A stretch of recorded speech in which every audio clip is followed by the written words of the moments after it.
Bonjour à tous! Aujourd'hui, nous allons parler de Shillakong, un jardin partagé et plus encore.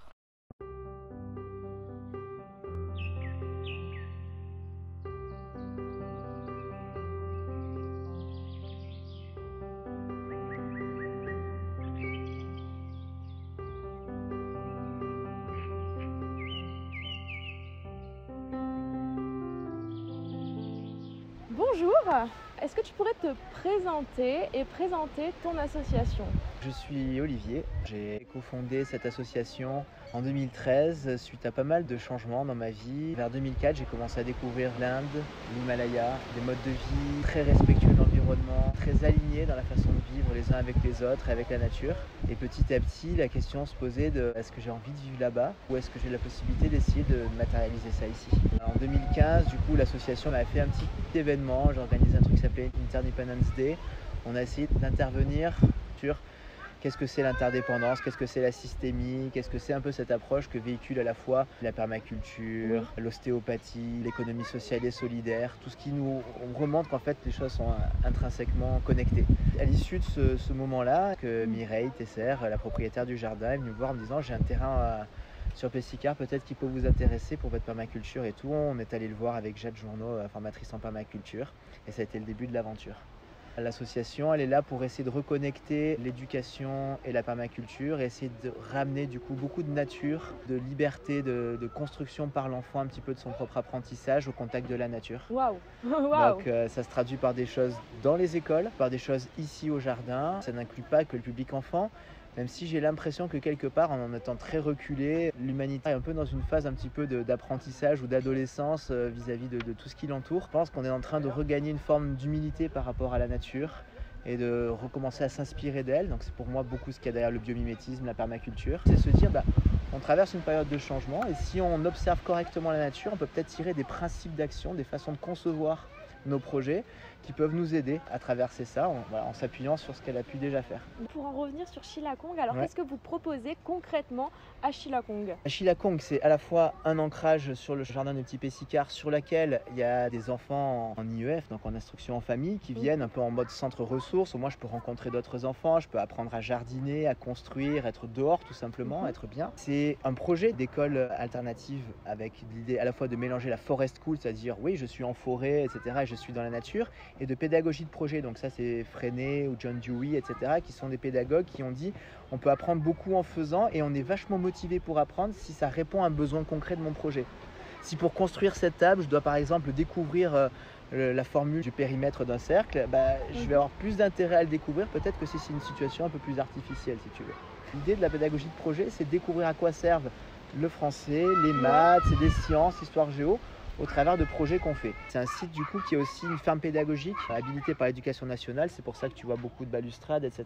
Ça fait que même si ça paraît assez rude, et c'est le cas, c'est quand même un endroit qui est suffisamment ergonomique, sécurisé, adapté pour la venue des enfants. C'est une école aussi qui peut aussi aller vers une école de permaculture aussi pour les adultes. C'est un lieu de pratique, de découverte, de démonstration, de formation à la permaculture. Donc on a des formateurs, formatrices qui peuvent donner des introductions à la permaculture ou faire des formations plus spécifiques sur la permaculture humaine et sociale, l'éco-construction, etc. Donc ça fait plusieurs années que ça se passe ici. Il y a les chantiers participatifs, ce lieu pour devenir vraiment cette école de permaculture pour petits et grands.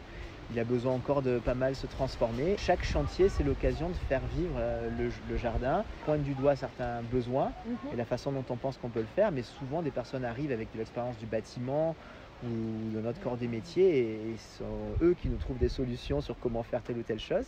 D'accord, et, voilà. Ça c'est accessible. Et ça c'est accessible à tout le monde, c'est hyper convivial. Il y a 20-30 personnes qui coopèrent, qu'elles se connaissent ou pas, qui réfléchissent sur comment on va faire la chose avec le plus de cohérence possible par rapport à l'environnement. Et puis souvent, c'est l'occasion de contact. On y vient peut-être parce qu'on a envie d'aider un beau projet et tout, mais souvent on y revient aussi parce qu'on s'est fait des amis, parce qu'on a senti toute la richesse qu'il pouvait y avoir à faire ensemble. Et ce qu'on arrivait à transformer en peu de temps quand on était nombreux. C'est vrai, c'est vrai. Pour être déjà venu, oui, c'est vrai. Et voilà, tout ça, ça se fait vachement dans le côté intergénérationnel. Et ça, c'est peut-être le dernier point, c'est que c'est aussi en train de devenir un peu un tiers-lieu. C'est-à-dire ce genre de lieu où il y a beaucoup d'apprentissage juste par l'interaction des humains entre eux et avec la nature. J'ai l'impression que tous les temps de vie qui servent à m'investir professionnellement, à m'épanouir en tant qu'humain, à être un père, une personne aussi au sein de ma famille et tout se recoupent sur un lieu. D'accord. Et ça me plaît beaucoup parce que ça recoupe un peu toutes nos questions sur la démobilité. Si chaque quartier était un petit peu inclusif des différentes fonctions nécessaires à la vie et à l'épanouissement de l'humain, on aurait beaucoup de résilience, on aurait beaucoup moins de déplacements, on aurait beaucoup plus de liens humains et de richesse. C'est comment on recrée des lieux où les humains entre eux et les humains avec la nature sont vraiment en symbiose, c'est le mot que tu as employé tout à l'heure. Et ils le sont à une échelle qui est manipulable. C'est facile d'être débordé par l'ampleur du problème climatique quand on regarde le monde, Oui. mais quand on retrouve la juste échelle pour agir, celle qu'on peut manipuler, qu'on peut transformer, le quartier, le lieu, l'écolieu, on retrouve notre capacité de création et on arrive à régénérer. Waouh, bah écoute, c'est passionnant ce que tu dis, ça donne vraiment envie de continuer à participer à cette création qui est le futur. On a envie de s'ancrer, de se stabiliser, donc j'ai parlé de la propriétaire tout à l'heure, l'association est en train de s'attacher à acheter ce lieu. Dans cet achat, il y a la possibilité d'un futur bâti qui pourrait être encore démonstratif, encore à un autre niveau si tu veux, d'un bâti qui peut collecter l'eau et l'énergie, être un bâtiment à énergie positive. Et ce point focal avec cet achat, ça serait aussi de dire, voilà un beau quartier qui peut être travaillé sur le long terme pour donner un exemple, une petite maquette de ce que ça peut être cette résilience à l'échelon micro-local, pour essayer de déboucher peut-être sur un écoquartier. C'est magnifique, que de beaux projets. Plein de personnes viennent ici avec des envies de créer un écolieu, de partir vers l'arrière-pays, de créer une vie en relative autonomie. Et le grand saut peut être difficile à faire, alors que peut-être si tu passes par un lieu intermédiaire où tu peux t'entraîner aux différents corps de métier, mieux te rendre compte de voir si vraiment ça t'irait ou pas, de découvrir des panneaux solaires, des collectes d'eau, des choses comme ça et tout, à proximité d'un centre-ville, c'est un peu une école pour aller vers ce futur grand pas, quoi. C'est ça, c'est un pont. C'est un pont entre deux mondes. Ouais. Je sais que début des années 2000, parce que je suis pas tout jeune, quand je débarquais dans les grands festivals, tu vois, français et tout, je me rendais compte du nombre de personnes, alors je me sentais isolé là où j'habitais, du nombre de personnes qui avaient une vision, une impulsion un peu similaire. Je rentrais mais sacrément boosté, beaucoup moins seul, et ça me boostait dans mon envie d'agir et tout. Oui. Et Shilakong est un excellent lieu justement pour se rencontrer et pour partager. Donc merci Olivier pour cette interview.